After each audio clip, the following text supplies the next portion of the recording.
त्यांच्या समस्यांचा विचार करून हे निर्णय घ्यायला पाहिजे त्यांनी.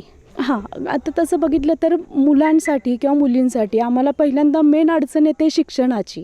आमची मुलं असतील ते चांगल्या उच्च शिक्षणासाठी किंवा बेसिक 11वी-12वीसाठी सुद्धा त्यांना कोल्हापूरला जावं लागतं. त्यामध्ये त्यांना जाण्या येण्यासाठी सुद्धा खूप प्रॉब्लेम्स येतात की बस वेळेवर नसते, ऐन टायमाला ठरलेली बस कॅन्सल होते, मुलं 2-2 तास CBSवर बसलेली असतात. त्यामुळे त्यांचा तोही प्रॉब्लेम होतो. मग इथं चांगल्या पद्धतीचं शिक्षण त्यांना उपलब्ध व्हायला हवं आहे.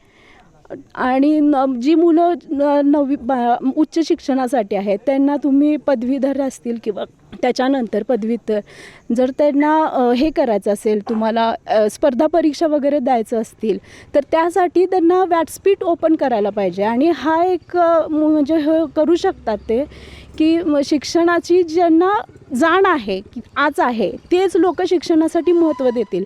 जर आमचा आज युवक, आमची तरुण पिढी जर शिक्षित झाली तर ही बेरोजगार फिरणारी जी मुलं आहेत, मुली आहेत त्यांना खूप मोठा आधार मिळेल.